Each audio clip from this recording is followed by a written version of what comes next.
The Hegelian haggling continues on Capitol Hill as Democrats pull back from a little of their gun overreach to see if any Republicans will take a bite. Crime is rising in every major city with tight gun control and a defund, demoralize the cops attitude. So what's Biden's answer? I'll give you one guess.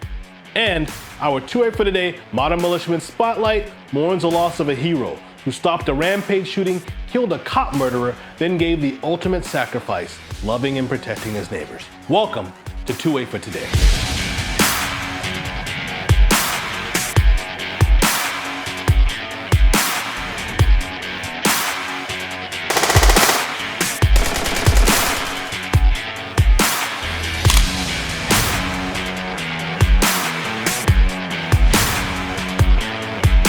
Wait for Today is a program where we explore all things Second Amendment.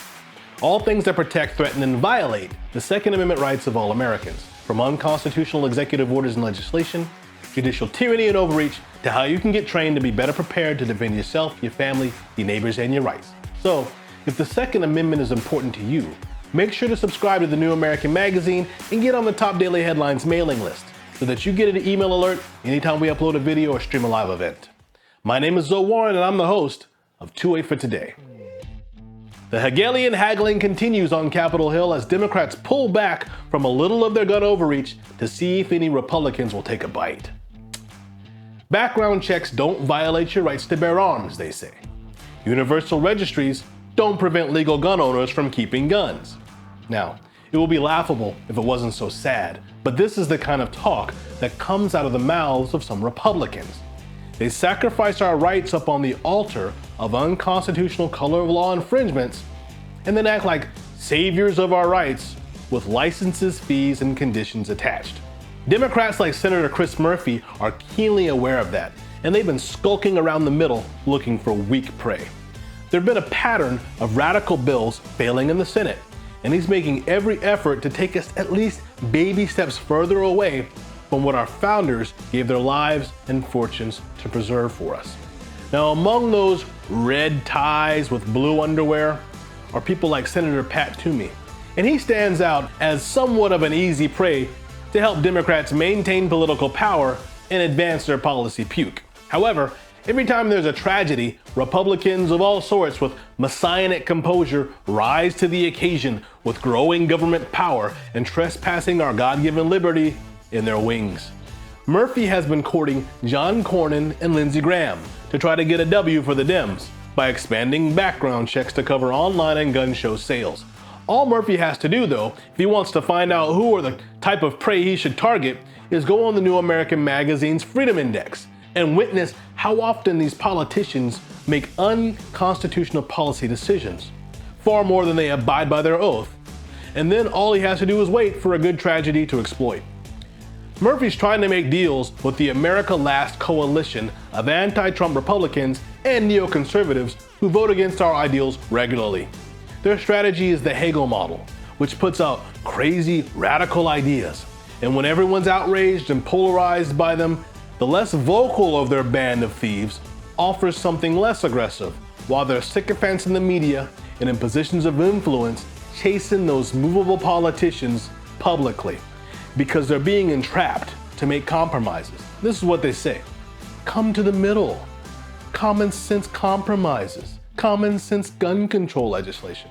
Now, however, don't take the crazy radical legislation lightly. Make sure to call, write, or show up at your senator's office. Don't email. They get interns to check their email because they all want to be like Chad Caton. And let your representatives know to oppose the following radical gun-grabbing garbage bills: H.R. 127, H.R. 8, H.R. 1446, and the next two are the same bill, but they're filed in both chambers: H.R. 1808 and S. 736.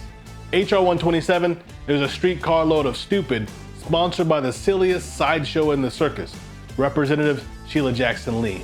The bill is named after a beautiful young Pakistani student who was killed in a rampage shooting at a Santa Fe high school.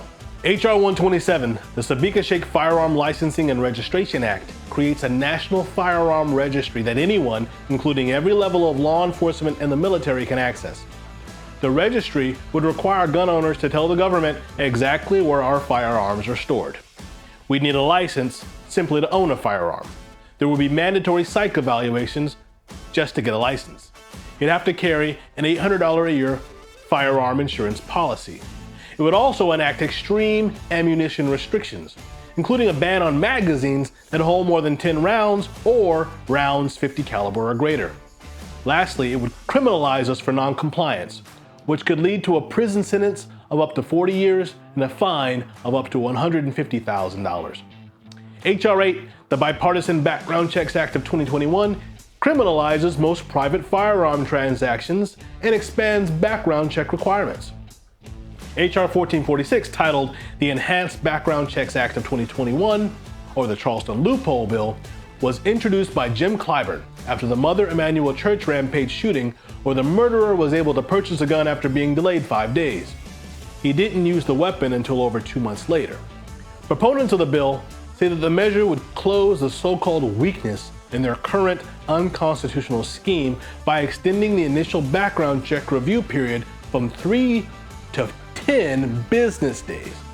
Now, after 10 business days, if the background check isn't completed, then you can request an expedited review to spur the FBI to complete their investigation. Then the FBI will have 10 additional business days from that date that you submit the petition to complete the background check before the sale can proceed. So, not just 10 days, but potentially 20 business days. So you're looking at a month or more. Next, H.R. 1808 and S. 736, both titled the Assault Weapons Ban of 2021. These bills would ban 205 specific firearms erroneously classified as assault weapons, along with any other firearm meeting certain characteristics. The most ridiculous part of this bill is in the first line: to ensure that the right to keep and bear arms is not unlimited. The founders already settled that when they finished the phrase, shall not be infringed. Now, chances are fairly high that Republicans won't bite on any of those radical bills named, but don't take the chance. Make the call, show up, go to their house if you need to, and then put in a call to Lindsey Graham and Pat Toomey and warn them to steer clear of making any deals with the devil. Crime is rising in every major city with tight gun control and a defund, demoralize the cops attitude. So what's Biden's answer? I'll give you one guess. I'll lead an effective strategy to mobilize true international effort to pressure. True international effort to pressure.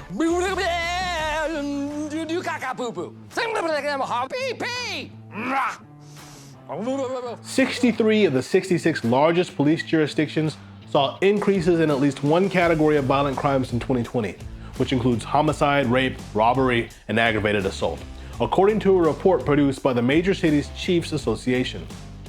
So, enter our hero, Joe Biden. What's Joe's solution? Well, I'll tell you, you lying dog-faced pony soldier you. Old Joe is gonna make sure that illegal guns sold from the back door of a gun shop in Virginia don't end up in a murder scene in Baltimore. Yeah, all those murders are from gun shops selling guns illegally in the back. Sure. It couldn't be the lunacy embraced by progressive activists that have hamstrung police officers by emboldening criminals to commit violence in the streets. It couldn't be the cutting of police budgets, the bailing out of violent rioters, or the pacifying naivety that coddles misbehavior and chastens disciplinarians. It couldn't be the efforts to demoralize law enforcement officers and defund police departments. No, it couldn't be everybody getting stimulus checks and unemployment benefits with nothing to do, and then using that money to buy illegal guns out of the trunk of cars and go sell some drugs too, trying to flip their money. No, it's gotta be gun shops with FFLs risking their licenses by selling their criminals by the back door, who are taking those illegal guns to the streets to kill people. Yeah, sure, Jan. Sure, Jan. My message to you is this: we'll find you, and we will seek your license to sell guns. We'll make sure you can't sell death and mayhem on our streets. It's an outrage. It has to end, and we'll end it. Sure, Jan. And our two-way for today, Modern Militiaman Spotlight mourns the loss of a hero who stopped a rampage shooting, killed a cop murderer, then gave the ultimate sacrifice, loving and protecting his neighbors. A gunman armed with a shotgun ambushed and fatally shot Gordon Beasley, a 19-year veteran with the Arvada Police Department and a school resource officer at Oberon Middle School, who worked patrol while school was out for the summer. The gunman ambushed him and then went back to his truck and retrieved his rifle and ran toward the city square, where he would come face to face with our 2A for Today Modern Militiaman John Hurley. He did not hesitate. He didn't stand there and think about it. He totally heard the gunfire, went to the door, saw the shooter, and immediately ran in that direction. John was inside the Arvada Army-Navy surplus store on June 21st when a gunman opened fire. Outside, Hurley told the manager of a nearby restaurant to get people inside to safety. He turned back and looked towards everybody at the restaurant and told us that he is coming, that he's coming back and that we should get inside, the manager said. I ran to the back of the store, closer to the alley, and kind of nooked myself in a corner just to feel safe. Our 2A for Today Modern Militiaman unholstered his handgun and engaged the threat. Mr. Hurley shot him. Probably, like I said, I think I heard six shots from his gun, maybe 5. Then, the unthinkable. After Hurley neutralized the threat, he disarmed the gunman, and he was standing, holding the rifle, when officers arrived. My name is Link Strait. I'm the Chief of Police for the Arvada Police Department. The threat to our officers and our community was stopped by a hero named Johnny Hurley. Johnny's actions can only be described as decisive, courageous, and effective in stopping further loss of life. What happened next is equally tragic. A responding Arvada officer encountered Mr. Hurley, who was holding a rifle, and our officer shot him. To the family and friends of our 2A for Today Modern Militiaman John Hurley, we honor you, and we honor him. You all produced a man of valor and courage, a man of strength and compassion, who put his own life on the line for others. And doing so, demonstrated the greatest form of love that the world can know. John Hurley laid down his life in service to his neighbors, for strangers, for people he did not know. And for that, we're eternally grateful. See, many times you'll find a man lay down his life for his own family and friends, but it's rare and divine that a man will be willing to put his life on the line and lay it down for people he doesn't know. Stay tuned for the 2A for Today Action Alert as well. I'll be talking with Peter Rakowski about those upcoming bills, and we're going to dive deep into them. Now that concludes our program for today. But again, in the coming weeks and months, 2A for Today will be talking to experts, scholars, trainers, and all forms of gun right activists and Second Amendment proponents to answer the many questions that we all have and unpack the various laws and trespasses of our rights that have already been enacted and those that are on the horizon again. If the Second Amendment is important to you, make sure to subscribe to the New American Magazine and get on the top daily headlines mailing list so that you get an email alert anytime we upload a video or stream a live event. And share these videos with your family and friends who feel the same, or those that are riding the fence between liberty and tyranny who need a little more convincing. You've been watching 2A for Today. My name is Zoe. Post your comments or questions and we'll try to address as many as we can, as fast as we can in the coming weeks and months. Thank you for watching 2A for Today.